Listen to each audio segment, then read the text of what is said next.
This episode of the CyberWire is made possible in part by Collide. Collide is an endpoint security solution that uses the most powerful untapped resource in IT, end users. Collide notifies your team via Slack when their devices are insecure and gives them step-by-step instructions to solve the issue. For IT admins, Collide provides a single dashboard that lets you monitor your entire fleet, whether they're running on Mac, Windows, or Linux. That visibility makes it easy to prove compliance to auditors. You can meet your compliance goals by putting users first. Visit collide.com/CyberWire Daily to find out how.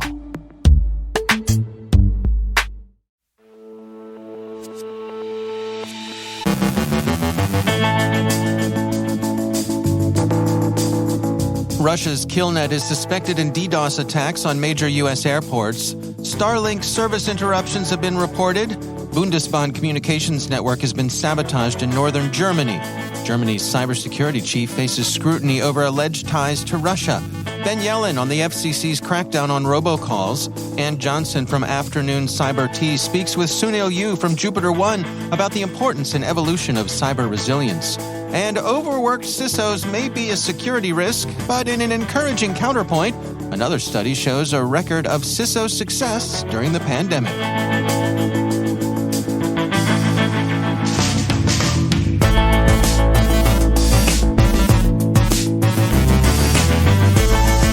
From the CyberWire studios at Data Tribe, I'm Dave Bittner with your CyberWire summary for Tuesday, October 11th, 2022.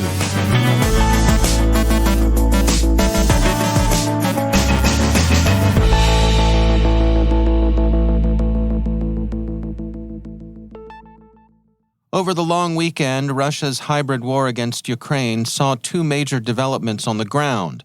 An attack Saturday, apparently by Ukrainian special forces, on the Kerch Bridge between Russia and its illegally occupied Crimean territory, and Russian retaliatory missile strikes against Ukrainian cities that began Sunday, peaked Monday morning, and continued on a smaller scale today.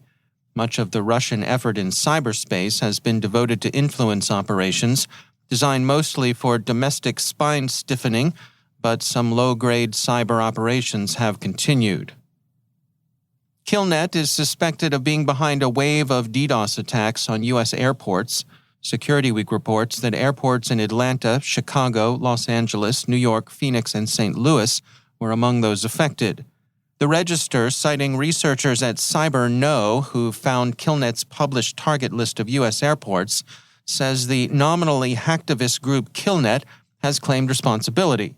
CyberKnow subsequently shared a similar target list from anonymous Russia. Service was restored quickly, SC Media reported, but more attacks are expected. U.S. states whose websites were briefly disrupted last week by Killnet remain largely closed-mouthed about their recovery, but recovery seems to have been accomplished quickly. Colorado, according to government technology, is back online and fully operational, but state authorities are providing few details until their investigation is complete. Lloyd's of London has also recovered from the unusual incident it underwent. Russian operators have been the leading suspects on grounds of a priori probability. Lloyd's had been prominent in its practical support of sanctions against Russia, infosecurity rights. But, as the Register points out, attribution is still up in the air. Lloyd's concluded yesterday that no data was lost in the suspicious incident that came under investigation last week. The insurance market told Reuters, the investigation has concluded that no evidence of any compromise was found, and as such, Lloyd's has been advised that its network services can now be restored. Two general points are worth making. Russian cyber attacks continue to achieve little more than nuisance-level results, and despite their hacktivist posturing, threat actors like Killnet and Anonymous Russia are agents of the Russian state. Ukrainian forces are said to have encountered disruption of Starlink services as they've advanced into formerly Russian-occupied territory, the Financial Times reported Friday.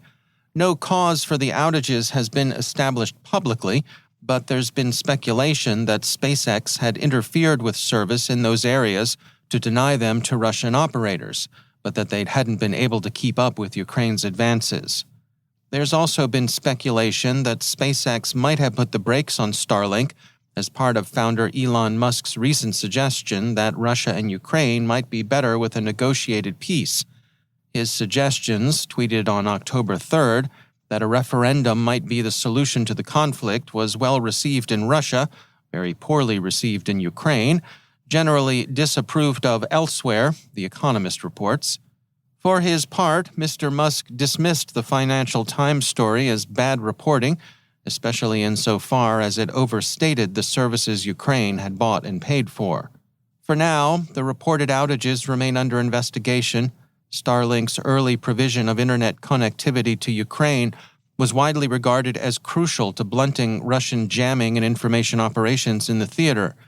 The Washington Post reported in August that the U.S. government had bought and delivered more than 1,300 Starlink systems to Ukraine, and SpaceX itself had donated about 3,600. That Ukrainian forces missed their connectivity and raised its loss as a tactical communications challenge attests to how important commercial internet service has become to battlefield command and control.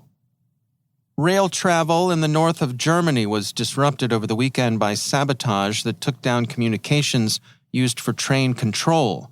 The incident was one of deliberate physical sabotage, cables were cut, and remains under investigation.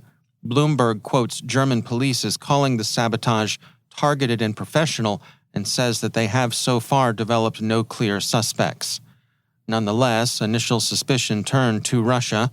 The Telegraph reports that Anton Hofreiter, a member of the Green Party who chairs the Bundestag's European Affairs Committee, said the Kremlin may have issued a warning because of Germany's support for Ukraine.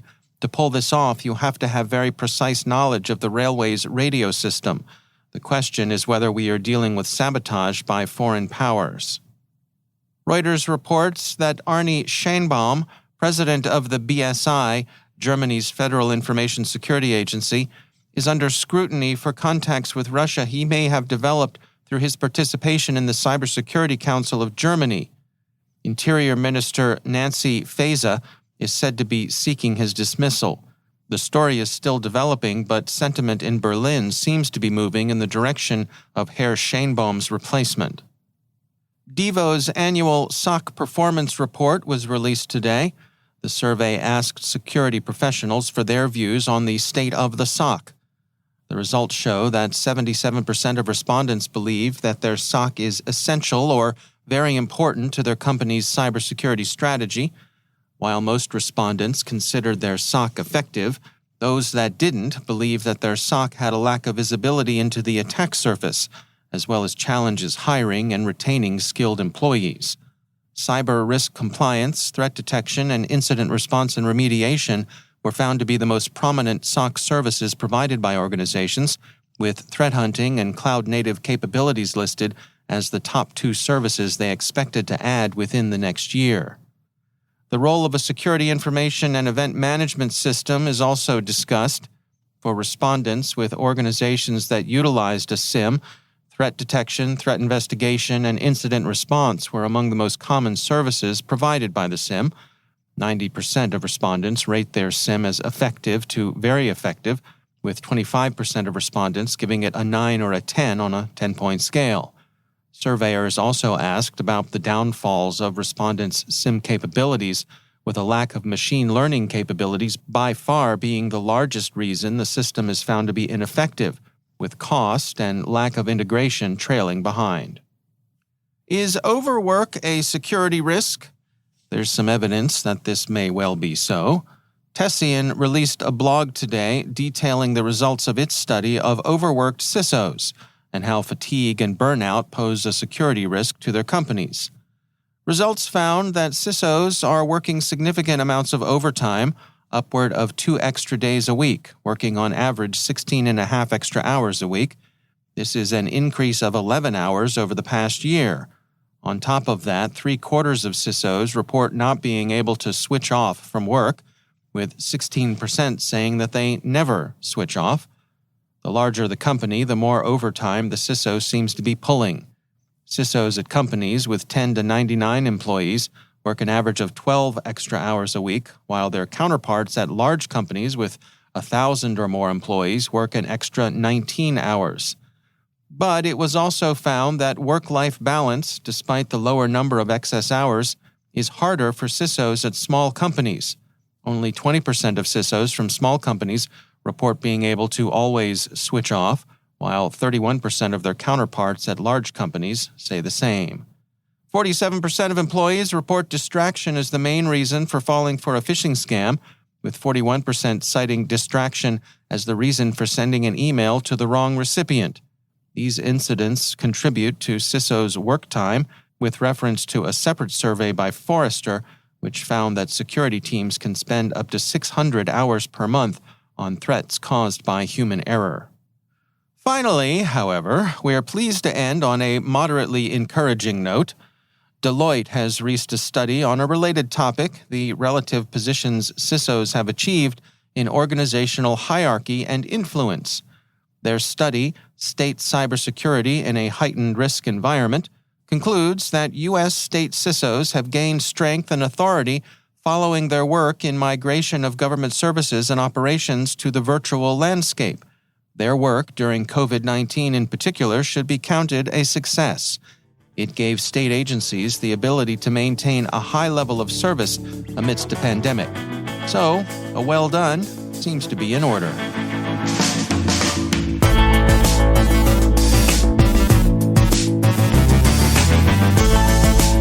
Coming up after the break, Ben Yelin on the FCC's crackdown on robocalls. Ann Johnson from Afternoon Cyber Tea talks with Sounil Yu from JupiterOne about the importance and evolution of cyber resilience. Stay with us.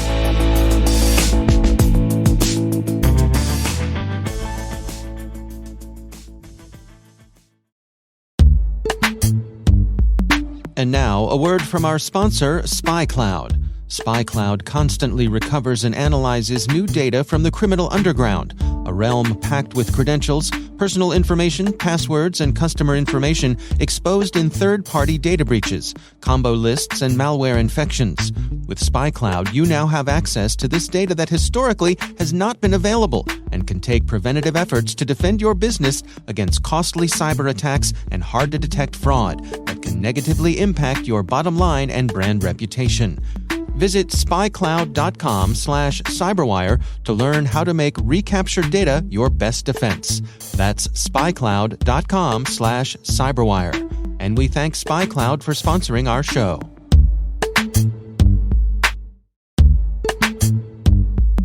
And now, a word from our sponsor, Recorded Future. Staying one step ahead of the rapidly evolving threat landscape requires a constant flow of daily intelligence. To stay up to date on everything happening in the world of cybersecurity, join over 50,000 other security professionals who subscribe to the Cyber Daily. With daily email updates on the latest cybersecurity news, top threat actors, exploited vulnerabilities, suspicious IP addresses, and more, the Cyber Daily is the first thing security professionals check every morning. To learn more and subscribe for free, go to recordedfuture.com/cyber-daily. And we thank Recorded Future for sponsoring our show.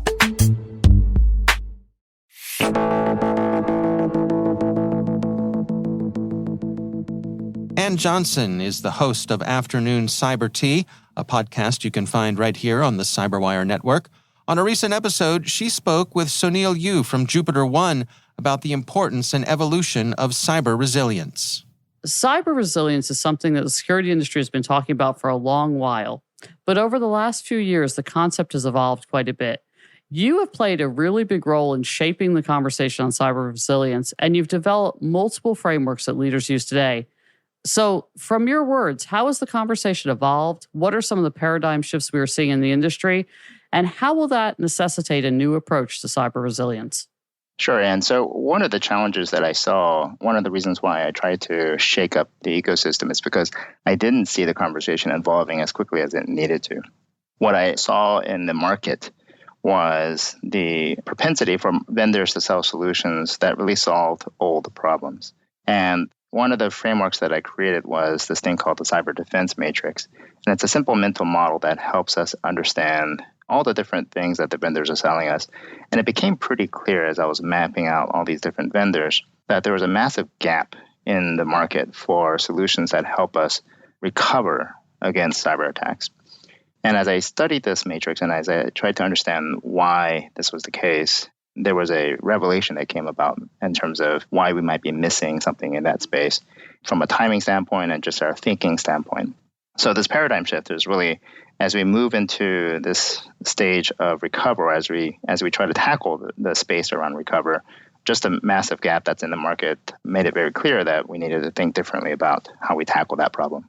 So when you think about that then, and you think about protect, detect, and respond, and the fact that organizations continue right down that path, how do you shake them up? How do you get them to change their thinking and move to a point where they realize, because I, as you know, I've written and blogged a lot and spoken about cyber resilience for the past 4 years. And you need to understand where your critical business systems are and get them back online as quickly as possible is the core of it, right? But how do you get organizations moving when they're really tied into the past technologies and the past methodologies and the past architectures? Yeah, so I took a different approach, which attempted to take a complete break from our old way of thinking. And if I were to distill it into a common framework that we in security are familiar with, I used a whole different paradigm or a whole different perspective. And the old way of thinking is what we call the Cia Triad in security. And CIA stands for confidentiality, integrity, and availability. The new paradigm or the new way of thinking, one that I tried to take a complete break from, is what I call the DIE triad. And DIE stands for distributed, immutable, ephemeral. And the acronym, by the way, is intentional as well. So the DIE triad takes a complete break from the CIA triad. How long do you think it's going to take the industry to start moving in that direction? And in doing so, what's going to get in their way?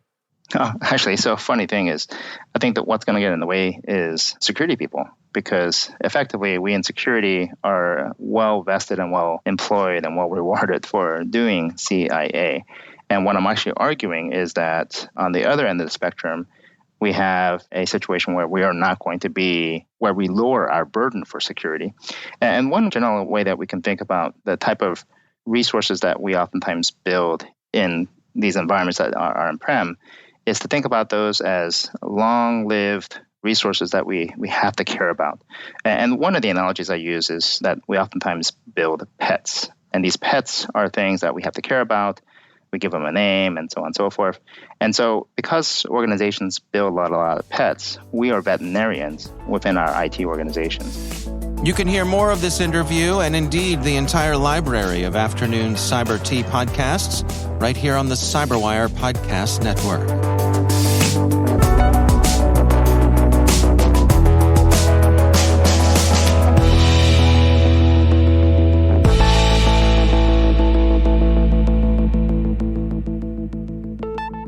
And joining me once again is Ben Yelin. He is from the University of Maryland Center for Health and Homeland Security, and also my co-host over on the Caveat podcast. Hello, Ben. Hello, Dave. Interesting story over from Gizmodo. This is an article by Lauren Leffer, and it's about the FCC blocking calls from telecoms that ignore the robocall plague, as they put it.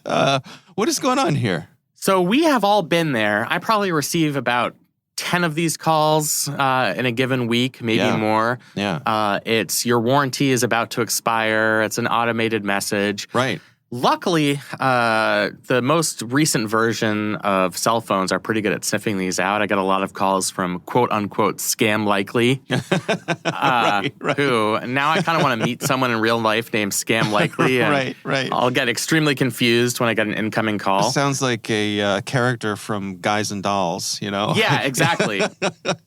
That is we got to invite really funny. Scam Likely to the dice game. Yeah. To the craps game. Yeah. The dice game in the sewer. Right. Playing with Sky Masterson. No. Yeah. So the FCC is really going to crack down on some of the companies that propagate these robocalls. Mm-hmm. They mentioned 7 companies here.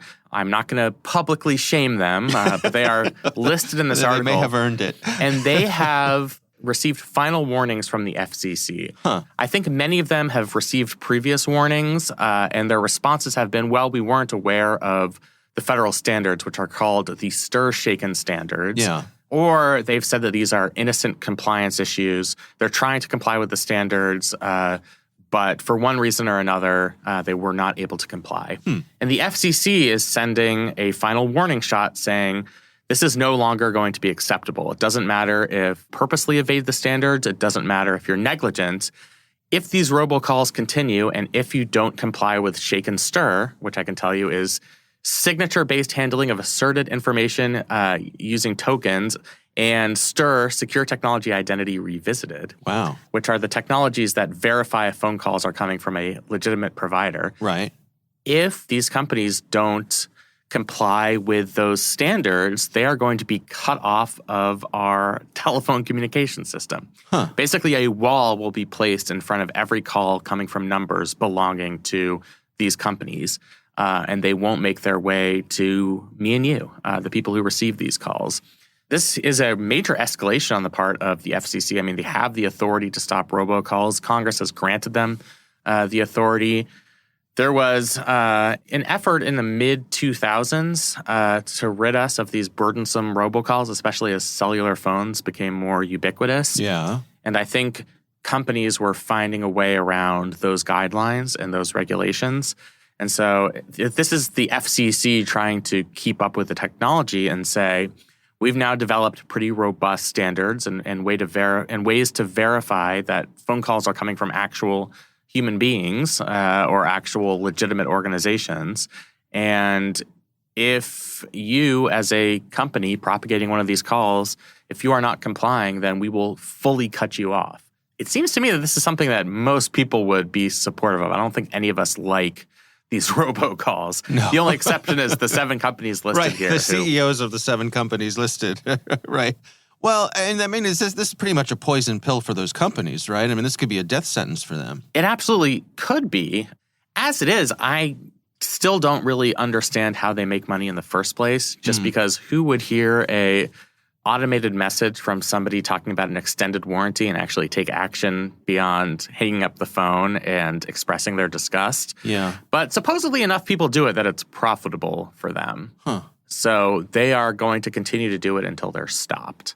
And I think that's what's going on here. Yeah, it could be a death sentence for these companies, or they're just going to have to move on to a less intrusive, illegal business model that is based on preying on innocent Americans and their inability to distinguish legitimate phone calls from BS. Yeah. So I don't have too much sympathy for these 7 companies. And I suppose there's probably nowhere else for these folks to go. I mean, if I'm going to guess that when it comes to accessing the U.S. phone system, these companies are probably the lowest common denominator, the lowest access point available. These are the folks who are willing to look the other way. Your T-Mobiles, your Verizons, your AT&Ts are probably already said to these folks, you can't use us for this sort of thing. So could this make a difference? Might we see these things stop? I really think it could. I mean, the FCC, if they are willing to use their nuclear option here, which is cutting off phone calls, then yes, I think we could actually finally see this issue resolved. I don't see any reason why they would not follow through on this threat. Right now, it's just these 7 companies. I'm sure more of these companies are going to spur up as these companies get taken offline. So perhaps the enforcement mechanism is going to need to be broadened to account for new entrants into this marketplace. But yes, I do think this potentially could be the death knell for these obnoxious robo-phone calls. Well, here's hoping. Yes, I think you speak for all of us in saying that. Yeah. All right. Well, Ben Yelin, thanks for joining us. Thank you.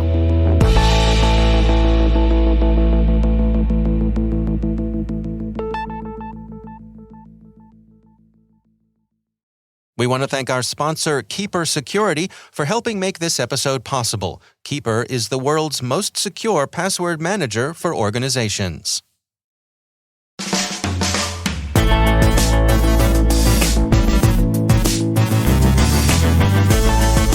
And that's the CyberWire. For links to all of today's stories, check out our daily briefing at thecyberwire.com. The CyberWire podcast is proudly produced in Maryland out of the startup studios of Data Tribe, where they're co-building the next generation of cybersecurity teams and technologies. Our amazing CyberWire team is Elliot Peltzman, Trey Hester, Brandon Karp, Eliana White, Paru Prakash, Liz Irvin, Rachel Gelfand, Tim Nodar, Joe Kerrigan, Carol Terrio, Ben Yelin, Nick Valecki, Gina Johnson, Bennett Moe, Catherine Murphy, Chris Russell, John Petrick, Jennifer Iben, Rick Howard, Peter Kilpie, and I'm Dave Bittner. Thanks for listening. We'll see you back here tomorrow.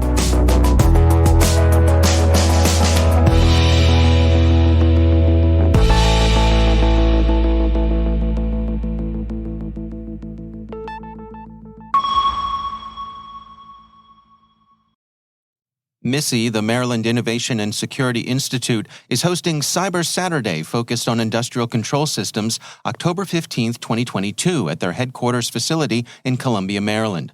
They invite all students in 6th grade through college sophomores interested in learning about cybersecurity, ICS SCADA, penetration testing, software development, and more for a fun-filled day of hands-on exercises and activities.